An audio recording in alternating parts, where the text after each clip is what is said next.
808 Mafia. He is the head women's coach at Eastern New Mexico. How long you been there, Josh? I just finished my 7th year. 7th year. Know you were a girls coach here in Texas prior, correct? Correct, Howard Payne University. I was fortunate enough, KK Connor that's on here, most of you know, is my point guard at North. Got to play at Eastern New Mexico and now is an assistant there. And then also Shantiri Jackson that played for me is playing there now. So Coach Prock, if you were in your normal school routine, you know, what would your guys' off season be focused on right now? You know, some daily activities, weekly, things of that nature. Just take a few minutes. And yeah, the spring off season, Coach, we focus heavily on individual improvement. The NCAA still allows us time to do team activities and things like that, but you know, I'm really big on this time of year of individual improvement. So, you know, I'll give them, and I'm also really big on letting my assistant coaches do a lot of that. I think it's really good for the kids to hear different voices. I don't think they hear my voice obviously more than anybody, and so I think that the more voices that they can hear, the better. I'm fortunate enough to have two of the best assistants in the country that do a phenomenal job. So what we kind of do is we divide them up by position group. You know, point guards and maybe combos together, 2s and 3s, wings together, and then your post kids together. It kind of depends on what your philosophy is and how you run your team and offense and stuff like that, how you structure that, how you want to do that. But that's how we structure it. And I like to keep it hopefully within groups of 4 or 5 because I really want to get that individual attention to those kids. So we're heavy on individual improvement. Then we have a really good strength and conditioning coach here, and we hit that really hard, you know, and so it gives them a good foundation going into the summer and what to do. So that's the stuff that we focus on during a normal, what we call period in the spring off season. Okay. Jonathan, Ellis. Yeah, I think very similar to Coach. I remember about 18 years ago, Coach Inman, Tom Inman, he kind of did that saying of, you know, there's no I in team, but there's a me. And so we really kind of stress that to our kids that this springtime is their me time. And after having our meetings with them, we try to really just focus in on, you know, if you want to be a guard, right? You got all your forwards and posts. They want to shoot threes and they want to become guards. Okay, well, here's your time to work on that and to do that. We're very lucky with having a traditional block schedule. We have morning athletics. So we open that door at 6:45 every morning for the guys. And so if they really want to work on that, they should be walking in at 6:45 every morning. And then when 8:30 hits, UIL gives us that 1 hour, and we take advantage of that 1 hour with them. But just giving them the opportunities. Here's the gun. Here's the gym. Here's some structure. We've already had our end-of-year meetings, or usually we've already had our end-of-year meetings, and they should know what they want to do and come in and work on. And finishing my 8th year, we kind of have that culture in place where the guys really take advantage of that. Doesn't mean they always do it, but we just take note of it, and then we can kind of work off of that. But, again, mostly individual and just trying to expand on hopefully what we accomplished during the season. Okay, and I know Coach Inman influenced you. You guys are probably in the weight room quite a bit as well. Yeah, a ton of weight time. That's what's killing me the most, and I know we're probably going to talk about that later, but that's what hurts the most is not being able to really focus in on them, making sure we get that strength. And then in the afternoon, we have open weight room sessions for them also. So lots of opportunities. But, yeah, the weight room's huge. Gotcha. Chance.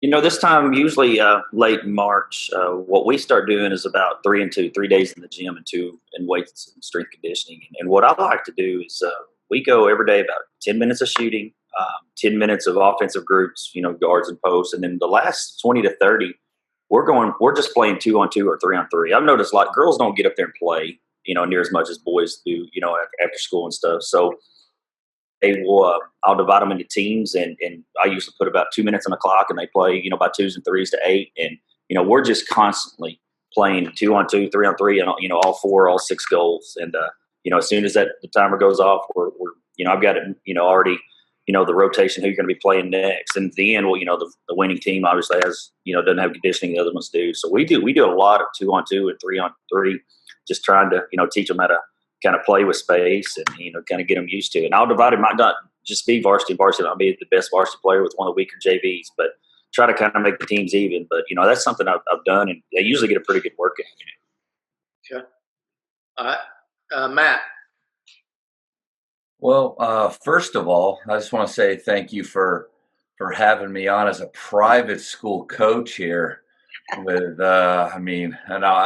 I worked with Coach Watson, so I still consider myself a public school guy that just goes to works at a private school. But it's a little bit of a different animal. As most of my guys do not go to Faith for basketball, so.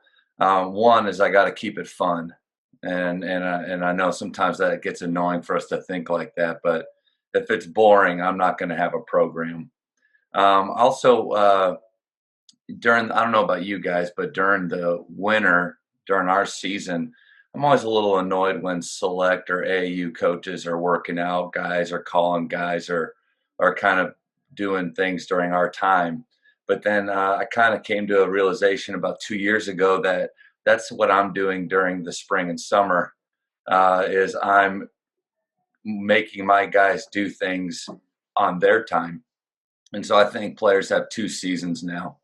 They have a high school season, they have a select season. And during the select season from the spring and summer, I got to supplement and help them to be the best that they can be for that select or AAU team that they're on. So I have 38 minutes every day in an athletic period, and it's a second period. So it's not before or after school. It's right in the frickin' middle. 38 minutes. So on Mondays and Fridays, it's an open gym type style where they can shoot free throws, they can roll out, they can play pickup. They can do pretty much anything they want. And it's really, if it's a Monday and they're just coming off a tournament, then, rehab. You just played 5 games. Protect your body. If it's a Friday going into it, man, work on what you want to do to feel tight and ready for the weekend. Tuesdays and Wednesdays are skill work, and I work them out all the same. So we're positionless, so they all do the same workouts. I'm a huge fan of I'm Possible. That's Micah Lancaster's stuff. I would say I'm an I'm Possible skills trainer, using med balls, using cones. Accountability tools is what they are. It's not a circus show. And then Thursdays is yoga hoops. It's a DVD that I got 7 years ago that I love, and I take the guys through that. And they shoot free throws. And then 3 days a week, I'll open the gym and weight room before. But nothing after school, no spring league, no summer league, because it's their select season. That's just the way I came to it, and it helps my better players out. Yeah. Does anybody have any questions on any of on any of these for any of the coaches?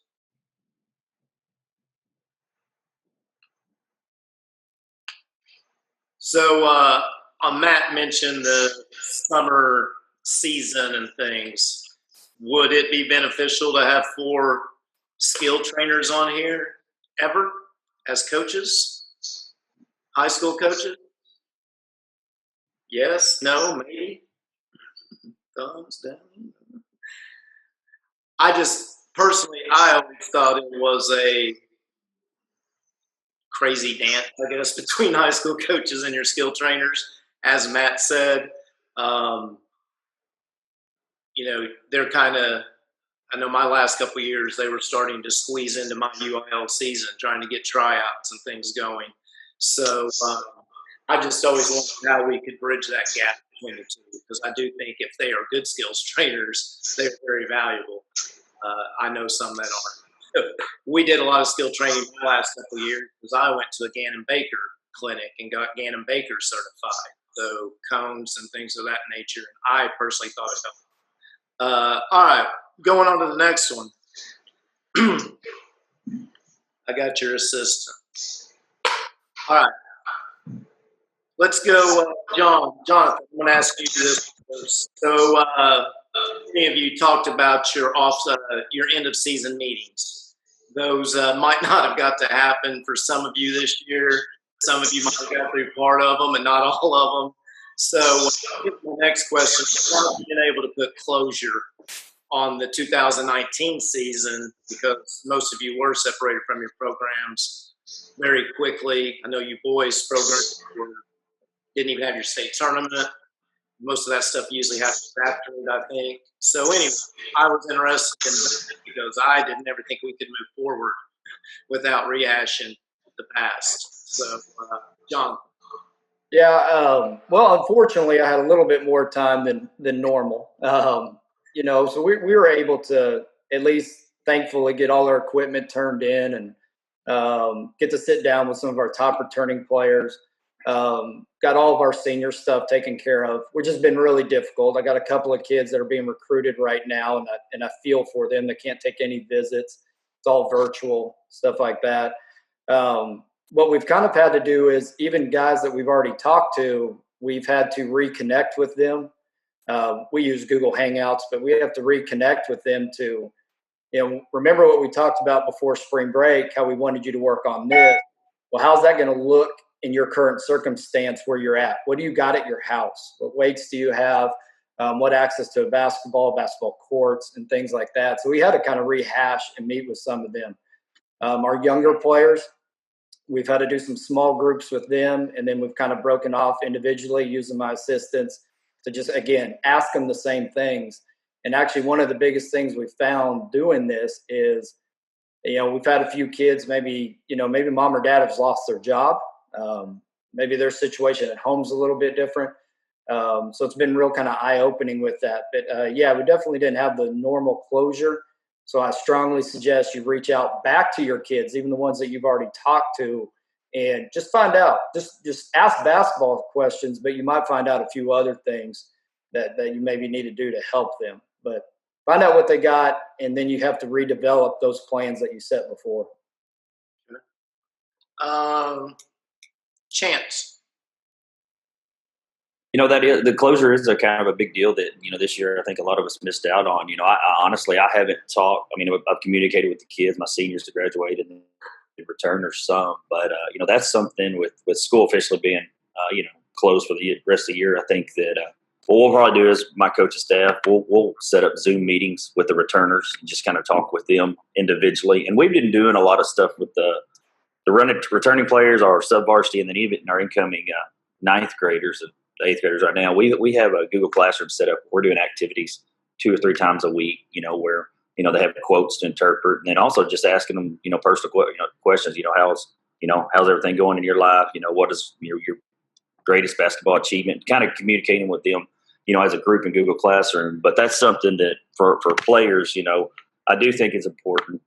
You know, I've always given them a card in the spring saying, hey, here's what I saw you do this year or last year. Here's what you need to work on, and, you know, what's your goals. And we haven't got to that opportunity this year. And so, you know, that's something over the next, you know, couple of weeks, we're going to set up individual, you know, meetings with them and try to communicate that way. Okay. Coach Sayman. Yeah, if everything was normal, I mean, and yeah, fortunately, we did get to finish our season because we're about a week and a half ahead. And so we were in spring break when all this stuff went down, and then just basically never went back to school. But if everything was normal, I'd do a 25, 50, 100 meeting with each guy. And they're basically 3 goals. The 25% goal is the thing that I see, or if they improve in it, only myself and that player will see the change because it's small. And it doesn't have to be just basketball. It could be athleticism. It could be leadership. It could be communication. The 50% goal is the one that, you know, you and the player and me and our teammates, we're all going to see it in an open gym. And then the 100% goal is the one that everybody in America can see. All right, you put on 10 pounds of muscle. Like we all can see what you can actually use your left hand now. So it's like those things that are very big. And And it's just those three things. I help just give them a little bit more of a focus to what their spring and summer should look like skill wise. This year, yeah, it has been weird. I did a Zoom meeting with all of our varsity individually with our varsity guys. Just not really about basketball at all. More about just, man, how you doing? How are your parents doing? And then I don't know. I'm really interested. I'm learning from you guys. I think on this more than I'm sharing anything of how you're staying connected. I never want to be annoying to my players or feel like I'm annoying them. And I feel like right now with everything they've got going on, I don't know. I'm interested to hear some other guys talk about it. Gotcha. All right, Coach Prock. Yeah, it was really, really a crazy end for us. We were blessed to have been selected to the NCAA tournament. It was our third time in 4 years, and the tournament was going to be in Lubbock, and we were actually in Lubbock. It was the day before we had our practice at LCU. We went to a high school there and kind of did a walkthrough, and then took our kids to like a team activity. And literally during the team activity, there was a TV there, and that's when they canceled the NCAA tournament Division One. And so my girls were asking me, "Hey, coach, does that mean us?" And I said, "Guys, I don't mean to be the bearer of bad news, but I promise you that means us too." So unfortunately, we knew we were going to have to. We got settled into the hotel, got ready to go, and then we were playing Texas A&M Commerce, who had just recently beat us, and we were feeling like we had a great shot to get them this time around. You never know in a game, but being in Lubbock, we had a lot of people reaching out to us. I think we would have had 200-300 people there at the game. We had a lot of people that were ready to roll, and so we felt good about our chances to not only win a game but advance a little bit. So the end really kind of hit really abruptly for us. It was really something that I've never experienced as a coach. I really had a hard time with our seniors because, there's obviously a new rule in the NCAA where you can be a graduate transfer and leave and be eligible and be able to play right away. We had 2 of those this year, and both of those young ladies never had the opportunity to ever play in the NCAA tournament. And that was the reason they came to Eastern, was to play in the NCAA tournament. And so I really, really hurt, and I still hurt for those two young ladies because that was a big reason why they came here.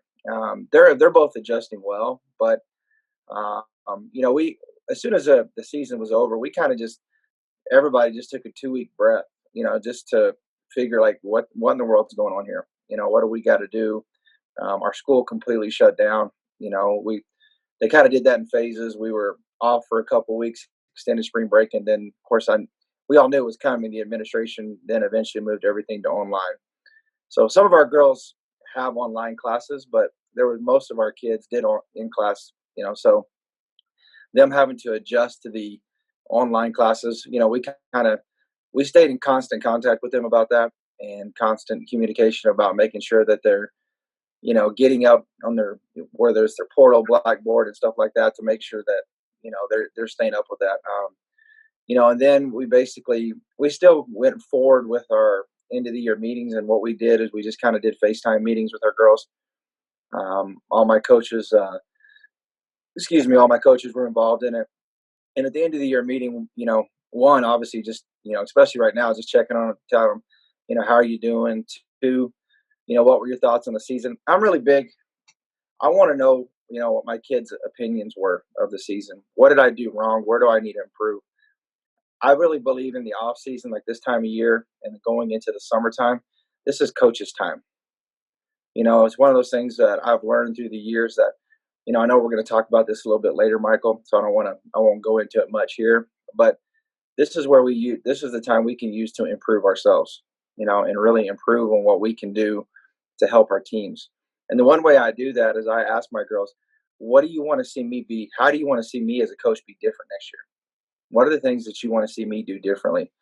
And I really, some things, kids say, you can probably okay, that's probably not going to get us where we need to get to. But there's a lot of things they'll tell you that, man, that was really good. And so you take those things and you find out who are experts in those fields, whether it be, anything basketball related, or even if it's just like personal related, what are the things that you can do to get better? So, that's the things that we challenge our kids to right now. We're in constant communication with our girls. We've had Zoom meeting. I call our kids at least once a week, if not twice, texting them, every 2 or 3 days. I know college and high school is obviously different, but at the same time, we're all coaches and we care and love about our kids. And I agree with the coach that just spoke earlier. I mean, I'm learning from you guys as well too, and it's just great information, Michael. So I appreciate what you're doing. Okay. I know personally, Matt, they're not going to get tired of hearing from you. Right now, I think I would be trying to stay in touch with my kids as much as possible, probably more than when we were in school, because I just personally think they need that probably in their life right now more than anything. They need you guys. So, let's see. Had someone wanted me to ask, and just real quick, we'll just go real quick through it. Jonathan, how are you holding your guys accountable on your workout skills, things of that nature? So we're Google Classroom also, and our kids have to go to Google Classroom every day to take attendance. So when they do that, we have a workout of the day for them, and then we have a skills of the day. Maybe it's a video, maybe it's a challenge. If it's a Wednesday, it's a character building lesson, and they would have to fill out a few little minute questions about that. That's something me and my staff want to try to get a little bit better at. We haven't required them to send us videos or anything like that. But in some of our individual texting back and forth with them, it sounds like the ones we need to be working are doing some good things. But nothing true like that. But they do have to visit our classroom every day to take attendance. So at least visually, we know they're seeing it. Okay. Chance. We're the same way. We're not taking attendance, but I guess I'm getting feedback from when they answer, the Google Slides, which, they've got to return those. I usually give them a day or two. And then, usually one of the questions will be, what have you done the last 2 days to get better and stuff like that. So yesterday was the first day we had a equipment collection. We hadn't taken our uniforms or bags up. So we had them come up there and drop those off. So that's the first time I've seen them since, this all happened. So it's kind of nice. You could tell the ones that, have been doing stuff and haven't, and so, I think a lot of this time it's just going to be the kids that want to get better and at least do conditioning stuff. They're going to do it. The other ones, they're probably not. And, they'll pay the price for it later. But, we just, get feedback that way. Yeah. Matt?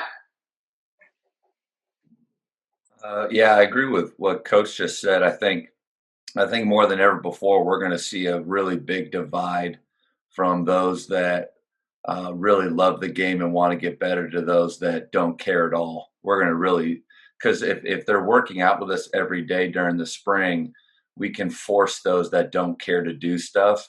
But as far as accountability, the platform that I'm using to send out workouts and stuff has a pretty cool feature with points.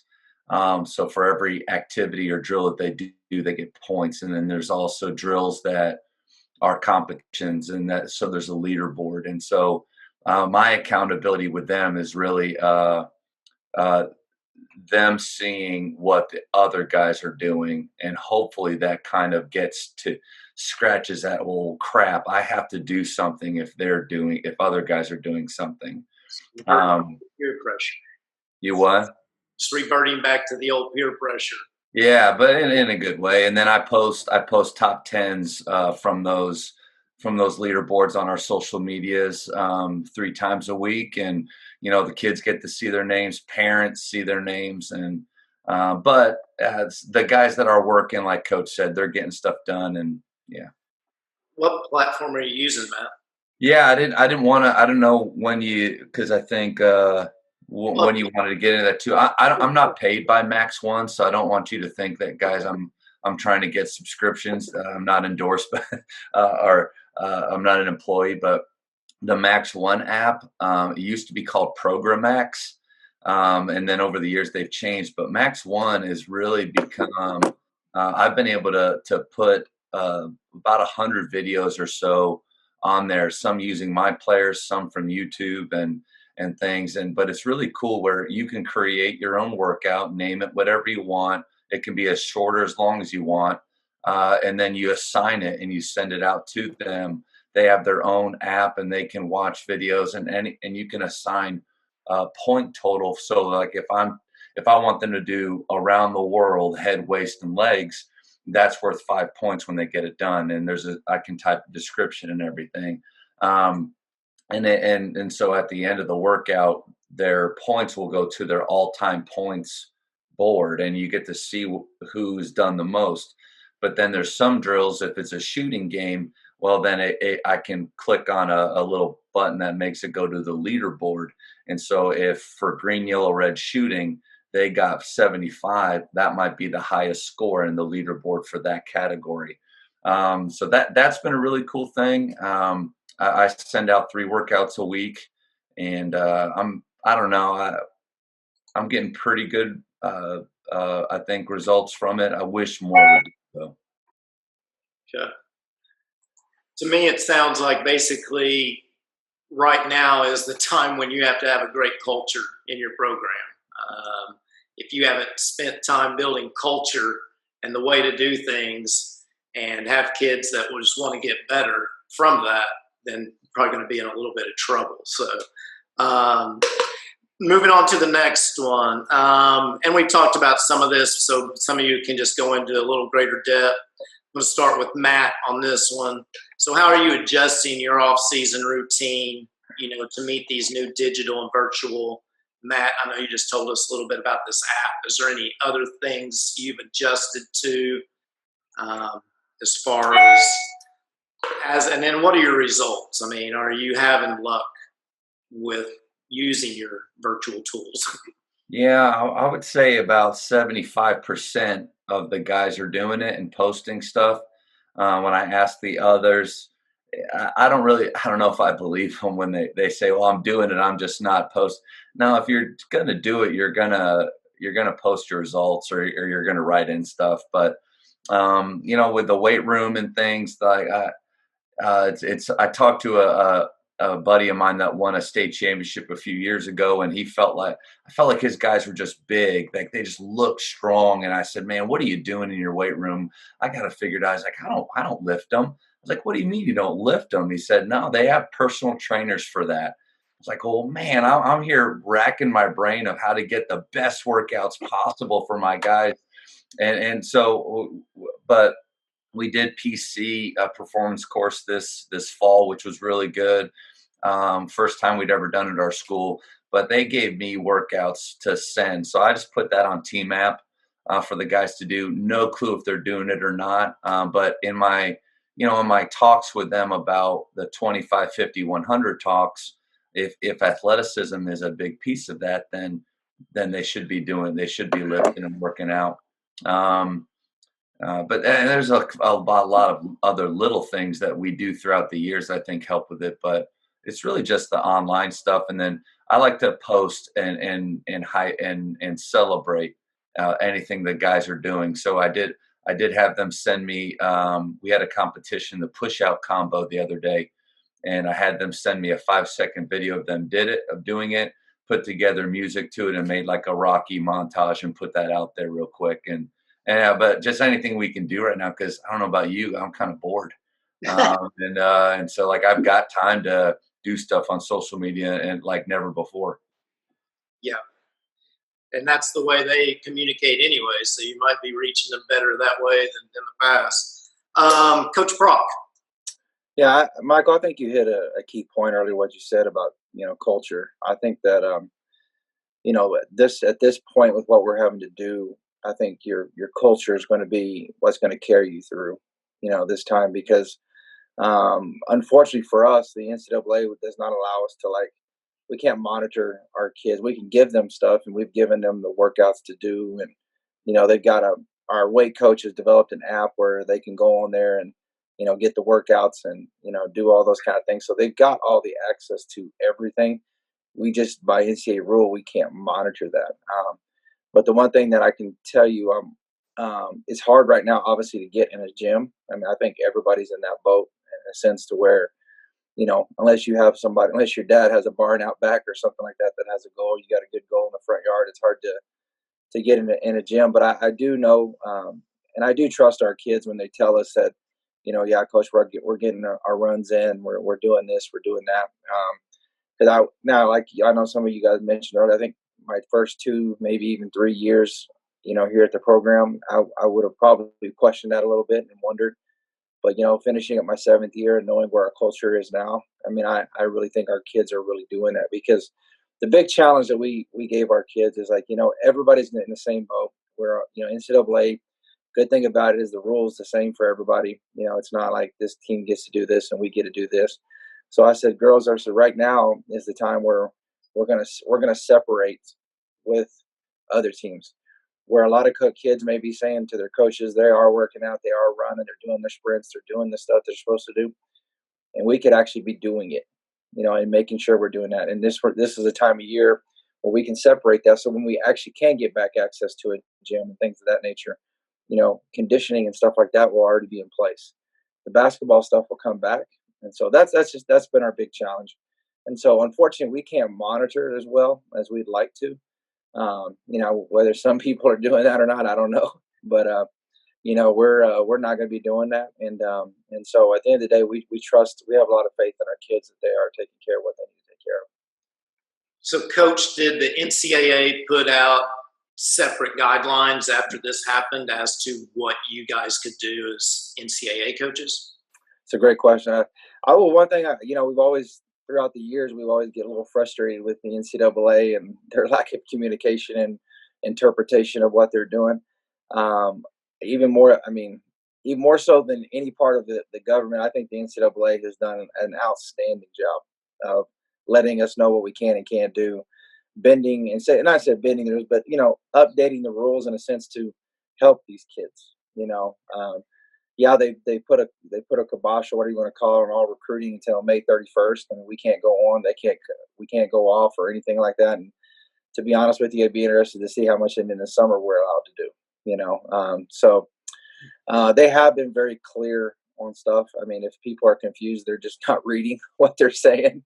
So I think the NCAA has done a phenomenal job of helping us out and making it very clear what we can and can't do. Chance? For weight training, strength training, we have our athletic department has a app or a program called Team Builder that they add up. It has iPads at each station, and I know that our strength conditioning coach he's put a lot of weight workouts on there. So as far as that, kids are supposedly doing because they can log in from home or off their phone with the workouts and update every time. And so they do that, and then it's with Google Classroom. Really it's just a participation. And like I said, I think at the end of the day, this is going to be one of those times where you're going to see the kids who put in the work and not, and hopefully a lot of them have. But participation for me, I think the feedback's been good. I think a lot of the kids are, a high majority are doing it, and so I like that part of it, and hopefully continue. And I think it'll be a challenge as the summer. I know the other day they canceled 7-on-7, so to me it's looking like July's the earliest, and I doubt we'll get to anything in July. So I think that's when it's going to get tricky when school's out, into May. What all your kids going to be able to do, and how well you can hold them accountable during that time. Okay. Anybody want to talk real quick? Do you have like one particular player that is staying on the rest of your group? Jonathan, do you know if you've got I got a weird dynamic. Would probably be on the phone every day with her teammates, telling them that this is what we need to be doing today, and trying to keep people accountable. And I imagine everybody has somebody. I would like to think we have a few. We got a weird dynamic. We have a new high school opening in the fall. So, you take graduation and then you take away those kids that'll be leaving your program. And some of those were leaders and, good players. But we definitely know that we have a few tandems, and that's how we set up our small groups. And we try to keep those guys together. Maybe it's going to be senior with a going to be sophomore kind of in the same position. And hopefully we can kind of help them connect that way. But again, I'll be real interested in seeing what happens once we do return. Yeah. Matt, you got a particular leader that you can think of that's Yeah, this junior class that's coming back, they're so quiet. They're stuck on quiet. But I do have one kid. His name's Gage that is more vocal, and I think will kind of take the reins in as far as leadership goes. And so what I did is I got all of our guys' numbers and put them on phone numbers and put them on a just a Google sheet or something and shared it with him. And I asked him to create a mass group text and said, hey, I need you, when you look at Max One and you see who hasn't been doing workouts, I need you to go on and text everybody and not single anybody out, but remind them, hey, we need to be doing this because it's just 3 times a week and it's 30 minutes a workout. So everybody has time to do that. And I've just been encouraging him and thanking him for the effort he's been putting in. But I probably need to stay on him a little bit more than I've been doing. I would see this as an incredible time to build leaders. I mean, I personally, Coach Prock. Yeah, we do. And one of the things, again, I just want to re-emphasize the culture part of what we talked about. I started off with, I know a young lady that's on this call, Mike, that I know played for you, Michaela Connor. I mean, when her class came in, she and her class came in the mindset of changing the dynamics of our program and changing, how, this is going to happen. And, when we recruited those kids, we kind of knew that they had that ability. And KK was one of those kind of leaders. And then it really just kind of spilled over to her, to another young lady that we had last year for a year. And then really it's kind of gone over to our point guard now, Zamri Cox, who is probably one of the most fiercest competitors I've ever seen. And so I know, she actually texts me and calls me and tells me updates of what she's been talking to the kids about. So I have no doubt within our team that stuff's happening. And again, I just re-emphasize what you said earlier. I think it was a great point, Michael, just the culture. I think the culture is there. Yeah, I would think right now I'd be picking out my 3 or 4 kids, different levels, and trying to build those leaders for next year and the future. I just think it's a great time. I'm going to start with Coach Prock again on this one because you'll probably have to leave after this, won't you? So many of you have mentioned apps. You got weight training. I'm actually going to skip over that and go to how are you using your assistants to implement these things, because I also think this is a great time to build your assistants, pour into them, and give them some maybe responsibilities that you were afraid to let go of before, which was always my issue. Coach Prock. It's a great question. And again, I'm going to continue to reemphasize, I feel like I'm the most blessed coach in the country with the 2 assistants that I have. Again, one of them is on here with Michaela Connor, and the other young man that I have is Dermot Jennings. It's nice because next year will be my 4th year with Dermot, and KK was a graduate assistant for us, and those are 2-year positions, and we're doing everything we can to try to create a full-time position for her to keep her around. So I've been very blessed to have some coaches that have been with me for a while now, and so over the years, I've kind of continued to relinquish a lot of stuff to them. And I'll be honest with you, Michael, I'm at a point now to where, they just fly, like just yesterday, I didn't necessarily ask them to do this, but they just finished up our season highlight video for the year, which is obviously huge right now because that's the stuff that we get to send out to the recruits and they get to watch all that stuff. And so obviously recruiting has been a lot different right now. But, I've been they've been on top of the recruiting as well, calling kids, talking to kids, keeping us in the loop. They constantly communicate with our girls. Just again, the other day we needed to get practice uniforms, and Dermot was on the phone on a FaceTime chat with 2 of our leaders, figuring out how to finish up those practice uniforms for next year. So I think my 2 I'm very blessed, with the 2 that I have and what they are able to accomplish. I mean, they're both very, very talented. So I'm sure, the other coaches would echo that. And so, but here in a minute, I don't want to cut off during this. I'll just cut out, Michael. I do want to say to the other coaches. I've learned a lot. I appreciate you guys very much. I know we're all in a difficult time, and I'm Coach Prock, the women's coach at Eastern. You can go to our website. You can get my email in there. You can get my information from Michael. If we can ever help anybody out, please reach out to us. We'll be happy to help in any way we can.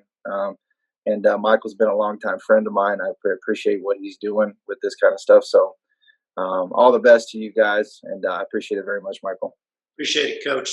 Take care, and thanks for coming on. All right. Thank you, Michael. Jonathan, how are you using your assistants? Yeah, I've got something I think everyone on here would really enjoy. But, I mean, first of all, Coach Lewis has been with me 11 of the last 12 years. I mean, so he's an associate head coach as far as I'm concerned. Coach Gardner's been with us the last 6 years since he's a student teacher. So they already do a big part of everything that we've done.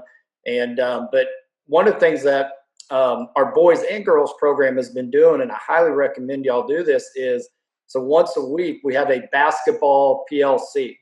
And it's usually Thursday afternoons at 1:00, and we'll have a topic of the day. And one of the assistants, even our really good middle school guys, one of the assistants, they'll lead the talk. And so maybe we're talking about a European ball screen offense today. Whether you want to do it or not, I'm going to lead this talk about this. And so you end up, we have 8 or 9 boys staff, girls staff, and they kind of lead it, but everybody gets to join in. It's awesome. And first of all, you're used to being with those coaches all the time anyways. And so it really helps you stay connected with them, because you can't hang out in the coach's office and swap stories. But I highly recommend everyone on here doing that. It's really fun. Just a little basketball, PLC, brain session, have a topic. Last week we fought over no middle or no baseline. And we fought over that for 2 hours, and it was a blast. But you need to bring some backup, whether it's film with you or you get your board and you just hold it up, but bring a little ammunition with you, and it's a really good time. That's cool. I like that. Chance. Kind of what I do is my sub-varsity in middle school communicate with their teams. When I send out something, a group text or, an assignment. So they communicate with them. And then my 2 coaches I have at the high school, when I have the player meetings, they'll be in on those. And then kind of, what I've been doing is I've got one coach that, I mean, he's not very old, but he's awesome. I mean, he just has a lot of experience, and as far as his dad was a coach. And so one coach that wants to learn, she just doesn't have the background that the other coach has. And so when I see Zoom meetings and stuff that they can go to, I'll kind of send those to them, and that way they can kind of jump on there and kind of, if there's something that team might do next year, that's what we look at. But that's also a great idea, what you said, the basketball Zoom meeting, with coaches, boys and girls coaches. I like that idea. Matt? Well, How many assistants do you have? Well, that's what I was going to say. If you struggle with delegating and you like to do everything yourself, then small private school coaching is for you.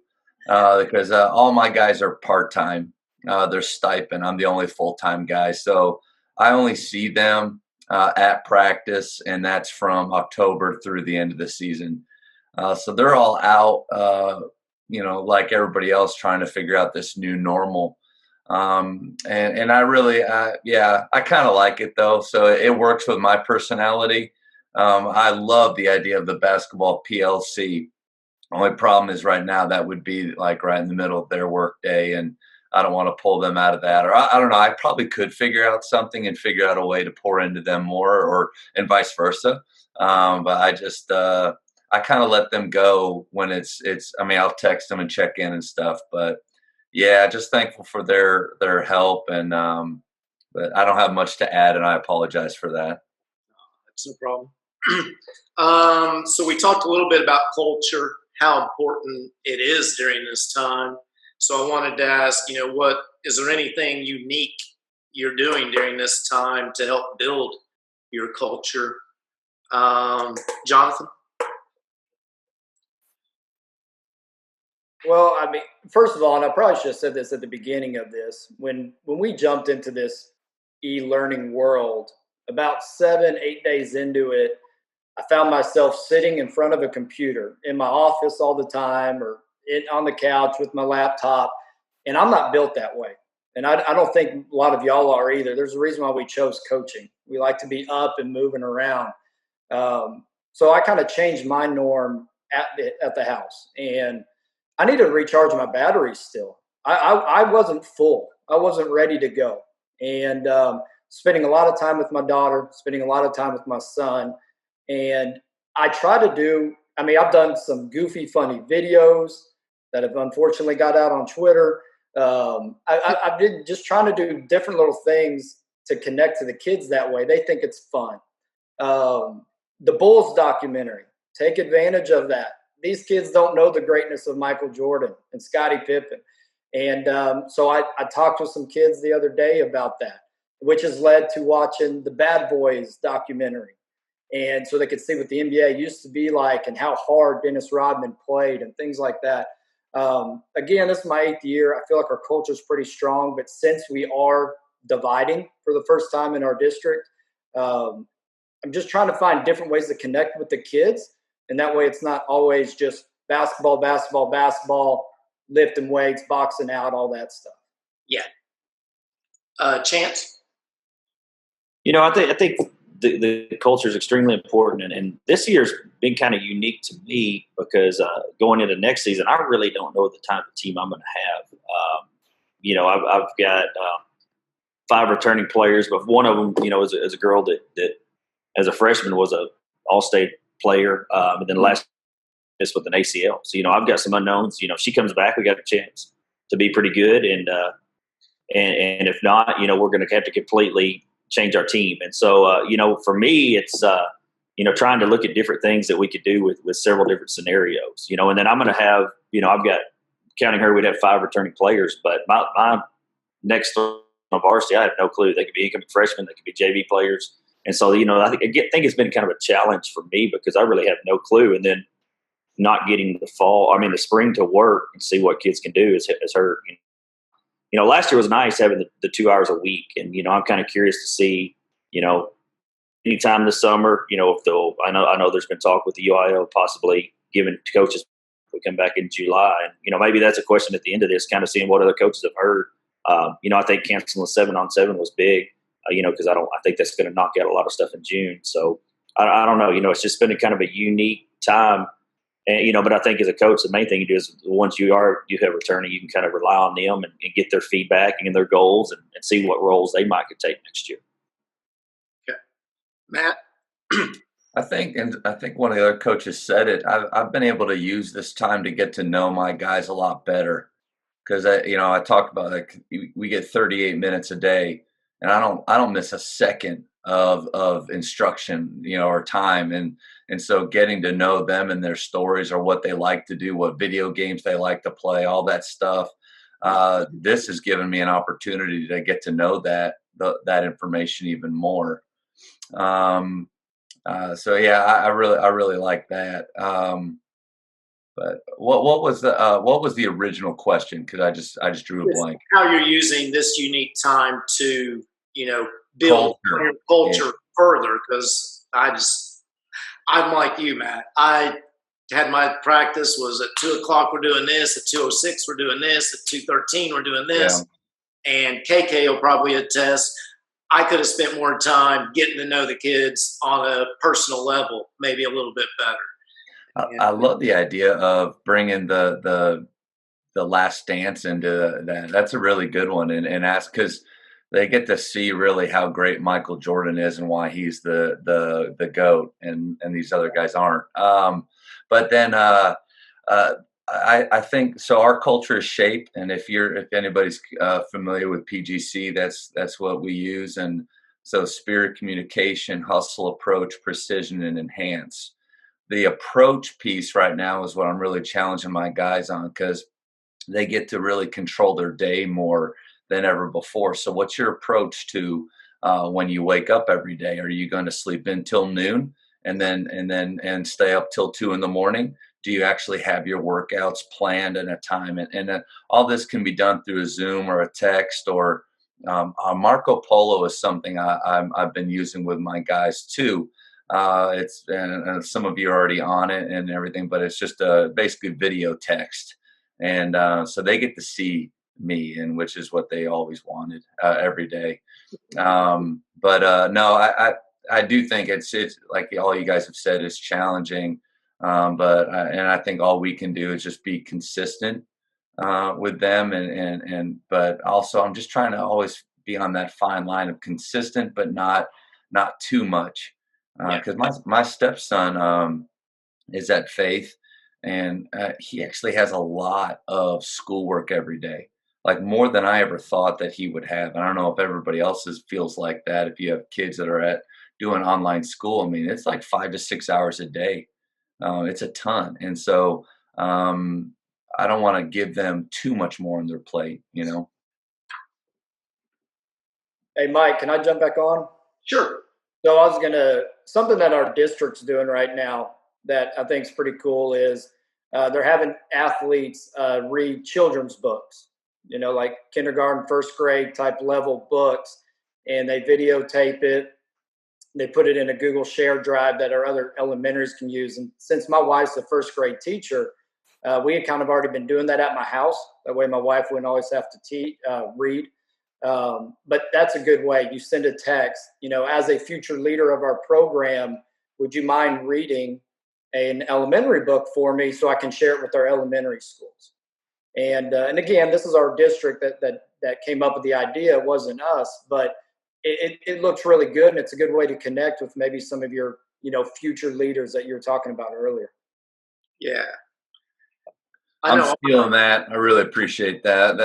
That made the call worth it just right there. That's awesome. That's a great idea.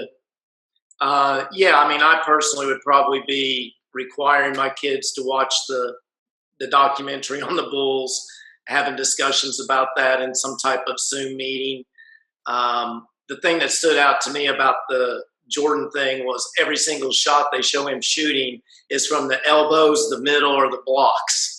Not shooting a ton of threes and all of that. So being able to reiterate skill work and things through that. And then I'd also probably be assigning books for them to read and trying to build some business acumen with them.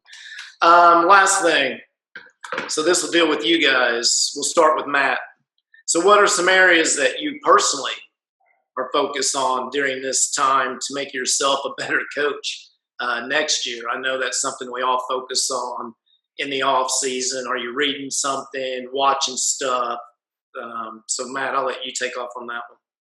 Well, yeah, and I don't want to go too long. In my heart, the way that I want to play is the Grinnell system.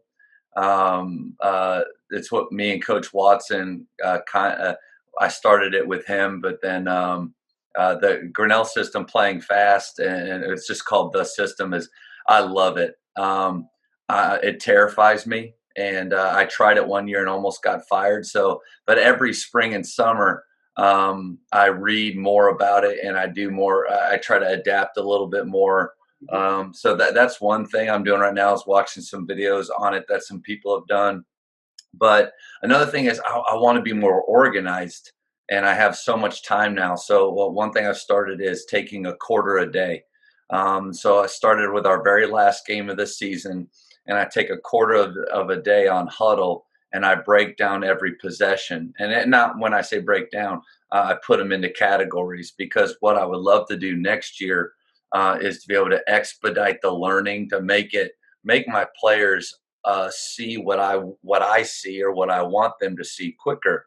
And one of the ways is to have everything on video in categories, so we're not just watching a quarter together or a game together, specific things. And I can't imagine, if I go back over all the possessions of our season, how I think I could have really great clips and organized clips. And then I'm making a highlight film for each kid, because anytime I see them score, I tag them, and then I put it on their playlist. And so in a month or so, I'll be able to send them a highlight of their own season, which I think we do team highlights, but we don't really do individual highlights that much. And unless it's our best player asking for it for recruiting.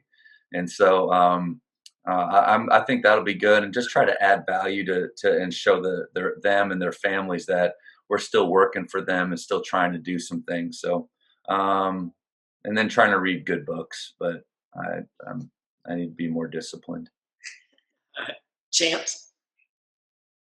For me, it's kind of what I like to do, and I've done a couple times, is watch some documentaries. Amazon Prime has a really good one about the 2011 VCU run, and it's I think it's called Believable. Is something about was believable here is the title of it, and it goes about an hour and a half long, but it goes through their whole season and how the ups and downs and what they did that year to instill confidence in their team even during those times, and then they got hot. Just little things like that. Watching stuff like I said, the Michael Jordan, The Last Dance is great. There's another one on either Amazon or Netflix about BYU when Jimmer was there as a senior, and just kind of watching stuff about and I like those because you can see coaches and what they did throughout the season. Because it's never easy. And basketball is such a long season. And you're going to have, your preseason and then your district, and then you get to the playoffs, hopefully, and make a run there. And just, what happened during that time and what they did to prepare and the confidence they instilled in their kids, throughout the season. And then, I know that now, with all the Zoom stuff, it's great. I think I think coaches too can get a little overwhelmed with that if they try to watch every one. And my suggestion would be just try to find the ones that maybe pertain to your team or the coaches that you kind of relate with philosophy wise, and watch those and study those and see what other coaches are doing. But that's kind of the things that I've tried to do, during this unique time for sure. All right. Jonathan? Well, Chance has nailed on mine big time. Like I said earlier, I got overwhelmed at first, and I'm trying to watch everything, and this is free, and this is free, and here's Coach Calipari. And first of all of that is recorded. You can always go back and watch those things. So, you can set your schedule how you want. And if you really want to go back and see that, go back and watch it. I love documentaries also, and I'm so excited. I just wrote those 2 down, Chance. So that's huge. Trying to find time to read and stuff. Again, I got a 17-year-old daughter. I got a 13-year-old son. So if I can recharge my battery and spend a little bit more time with them, I will. But I have found the most influential stuff has been, like I talked about earlier, that little basketball PLC that has been the best for us. I love things like this just because I want to hear from the coaches in our area. So just keeping expanding on this seems to be more important or more beneficial than anything else. But again, I appreciate y'all doing this. Michael, thank you so much for doing this. But let's keep, like I told Coach Oldham this before y'all got on, this is something that can keep on going once we get back in the world. Maybe it's just once a month or once every 2 weeks, but this is something that all of us coaches should be here because we got to help each other get through a normal season, let alone whatever this new normal is going to look like. Jonathan, can I step back in? I think that what you said is important. I know this is the most I've been at home ever, and so to have that time as a coach, you get so wrapped up in your season and just be able to be at home more. And that's kind of, I think in a way it's been nice just to slow down and be able to be around your family more. And even though you're missing your kids and all that, it's been it's been kind of crazy, and we're probably, most of us here are unique because we're still getting paid, and that's a blessing to, there's not a lot of perks to being a teacher financially, but through this time we're still getting paid. And so that part's been nice, but it's been, it's been weird because I think, we go and go and go, but being home more has been very, very good, and just something that we probably need to take advantage of, because once we get back, it's going to be, I think people are going to try to be catching up stuff and going 90-0 again. So this part, take advantage every minute you have at home and with your family. And I've always loved, we always stop our summer the week of July 4th. Once the week of July 4th hits, I'll see you guys in 5-6 weeks. Like, coach needs time, and I'm going to go on vacation, and I'm going to do things. Well, this is just going to be 3, 4, 5 months. And like Coach Sayman said earlier, like, who worked? We're going to find out, guys. And you're studs. You're good players. They're going to be working right now. When you come back, I think it'll be a fun new challenge for all of us coaches. And that's why we do this. We love the challenge. I think our fall will change quite a bit. I think we may need to be even more skill work heavy in the fall rather than trying to implement some things we want to have ready for the season. Coach Watson and I, we were mad one year that we just didn't. If we only had more shooters, we'd be better. And so we made the decision to create shooters, and that we may have to do that even more. Of our guys, some of them are just so behind, so rusty that we just need to spend this time getting them ready and then teach and implement. That's just something I thought. That's good. So, well, I appreciate all of you guys getting on here. I would, if you're going to do some reading, Coach Blair recommended Developing the Leaders Around You to me by John Maxwell probably 15 years ago, because he told me if you'll create leaders in your program, your job will be a whole lot easier. And I imagine a lot of us would be finding that out right now, because you're finding out who your leaders are, I'm sure, pretty quick. Next Thursday, do it again at 10. I'll send another invite out to everybody. Please share it with anybody you know might be interested. Junior high coaches, your other assistants, whatever. Next week, we're going to talk about how different coaches have gone about building culture and different ideas that they're using to actually build culture, not just now, but anytime throughout. So, as you know, I'm in real estate. You ever need anything, holler at me. I go all over the place. Got listings in Waxahachie to Burleson to wherever. So anyway, appreciate all you guys. It's good seeing you. Have any questions, just shout at me. And, we'll see y'all next week. Thanks again. Thank you. Coach. Awesome. All right. See you, KK.